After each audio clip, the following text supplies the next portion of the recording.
LG. Sakay mo na ito.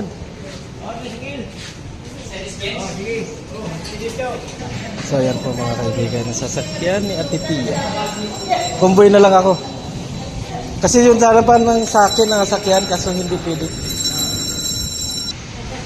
Si Ate Pia.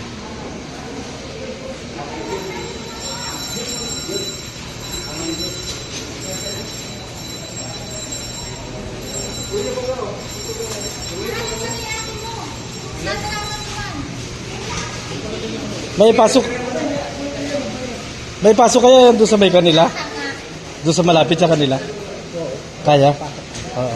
Kasi naipasok ko yung sasakyan ko doon. 1, 2.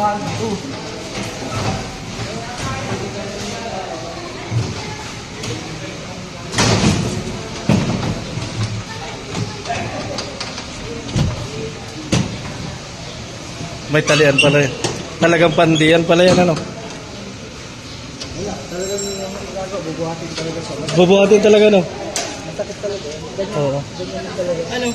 Ano, okay ka lang? Aangat ko yung ano. Angat mo na kaunti, baka baka pwedeng iangat. Yan, para hindi siya masya. Ate, dito kayo. Okay na yan? Okay na. Walang alalay dyan sa kabila na yan? Okay na. Okay na yan? Ha? Nasundan ko kayo para ano?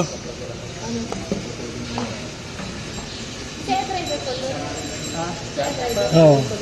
Si ano daw, ipapasok daw naman doon. Hindi, dahan-dahan din lang. Sunod din naman ako. Sino nakamotor sa inyo? Patigisa kayo ng motor? May dadaanan pa kayo? Okay lang kayo diyang okay lang kayo? Kailangan nyo ng lalaki o ano?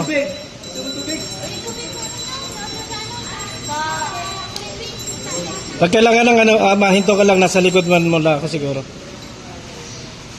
Ayan. Saan ka nasakay? Ikaw?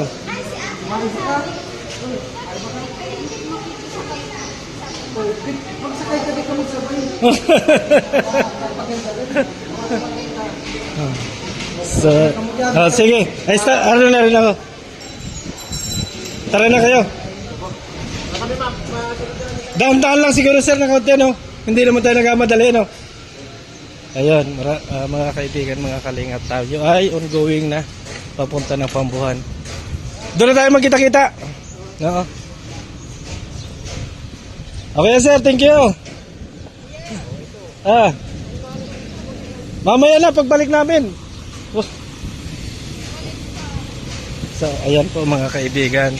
Wait yung other upload natin sa Pambuhan. Ayan na po mga kaibigan, mga kalingap. Tayo ay going na papunta ng Pambuhan. Sakay po dyan si Ate Pia. Medyo dahan-dahan lang po kasi hindi pwede yung ni Ate Pia. Kasi nga po masama pakiramdam. Wala po tayong sakay kung hindi yung mga gamit, mga kaibigan. Wala po tayong ibang sakay kung hindi yung mga gamit ni Ate Pia. Ayan po yung ating So medyo mahirap po yung sitwasyon ni Ate Pia kasi po talagang kailangan ng buhatin. Hindi po pwede na isang tao lang o dalawang tao. Kailangan 4 na tao po mga kaibigan yung magbuhat kay Ate Pia. Yan. Going na po kami mga kaibigan.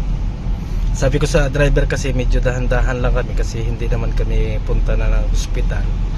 Ang makakahalaga ay okay si Ate Pia doon. So may aircon naman po yung sasakyan nila kahit medyo matagalan ay okay po mga kaibigan. At susundan po rin natin sila hanggang sa sila ay makarating doon sa Pambuhan. Po kabagal mga kaibigan ang takbo namin, talagang hindi pwede kasi nga talagang masilan yung kalagayan ni Ate Pia.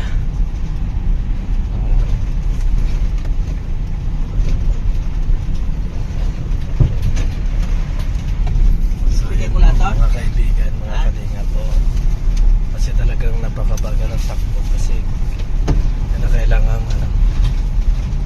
kailangan po na mas maayos yung lagay ni Ate Pia. Mga kaibigan. Bigay lahat ng driver. Yan o. Yan nasa plastic. Bibigyan po natin ng tubig yung driver.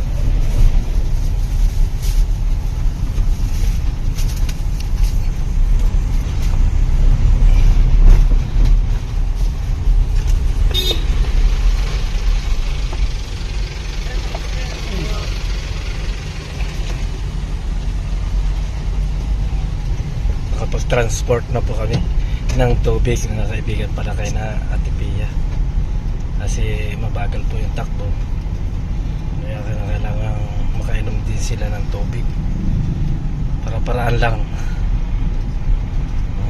Masakit po kasi yung binti ni Ate Pia kapag na ano, kaya yun, ganyan po yung kinakailangan. Medyo mabagal. Hindi lang po mabagal, hindi lang, medyo talagang mabagal mga kaibigan. Hindi pwedeng magliko-liko. Ayan o, kita naman ninyo. Yan. Ay, salamat nga po pala kay La Rosie. Nagpadala po siya para kay Ate Pia, no? Nagpadala po siya, La Rosie ng Karepa. Thank you po. Thank you. Ayan. At sa lahat po ng mga nagpaabot ng tulong, maraming salamat po sa inyong lahat.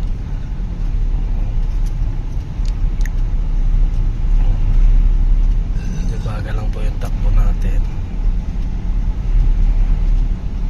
Ito naman ninyo, talagang kailangan mabagal ang takbo. Mga kaibigan, nandito na kami sa Masalong-Salong. Ayan, konting ano na lang po, 1 hour na po kami nananakbo mga kaibigan. Isang oras na nananakbo, talagang hindi pwedeng mabilis, mabagal lang. Ilang ano na lang po, malapit na kami. So wala po kaming karga ngayon kung hindi mga gamit na Ate Pia. Yan na po kami mga kaibigan. Oops, sacrifice ng driver mga kaibigan. Ayan.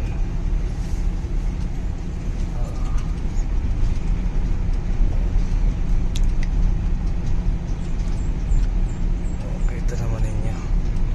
Talagang medyo malayo-layo yung kakargahan kay Ate Pia. Kasi titingnan po natin kung makakapasok doon yung sasakyan sa pasukan doon, no? Kasi medyo mataas po yun mga kaibigan. Titingnan po dyan sa ano, una na tayo para ma-reset.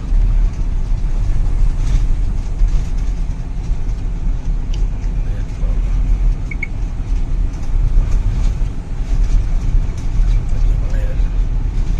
Oo, buhati na lang kasama yan. Sa kwarto din, pero may lalag sa kwarto. Hindi mo yan ilalaw, bubuhatin mo. Bubuhatin doon pagdating doon sa kanila ang anuhin. Pinaharali na nga like. Hindi na, buhatin na. Ay, dito may kaya dagit punan ni Kuya. Sana hawak. Dito sa ilalim hawak lang yan. Huwag dito ha.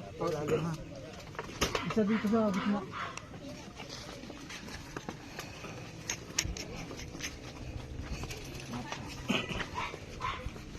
Dapat binaba mo na namin ito. Hindi, may ibaba.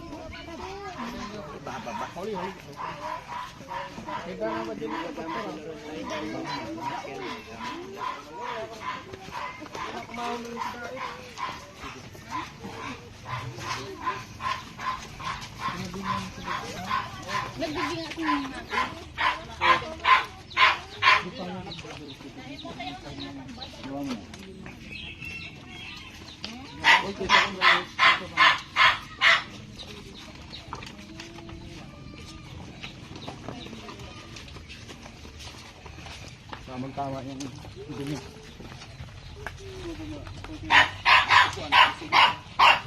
Guys, tumigil ka. Nalilinis si Mami. Una kabutas na ate. Alin daw si Rai. Wala ka mo.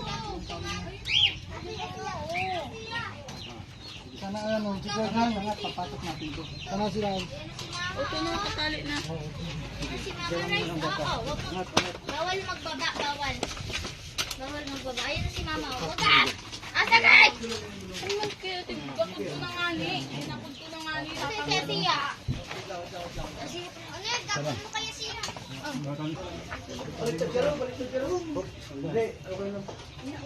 Paano muna siya para makita?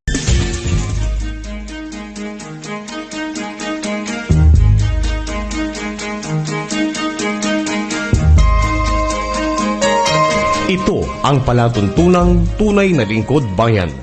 Ang programang tututok sa kapakanan ng mga mamamayang kapos sa kapalaran. Si Kuya Val Santos Matubang, ang inyong katuwang. Si Kuya Val, kasangga sa kahirapan, kaagapay sa kalusugan, kakampi ng mga inaapi. Magbibigay pag-asa sa mga taong nawawala na ng pag-asa sa buhay, sa mga batang biktima ng kahirapan, sa mga matatandang napapabayaan. Si Kuya Val, ang inyong sandigan. Val Santos Matubang, sa palatuntunang lingap sa mahihirap.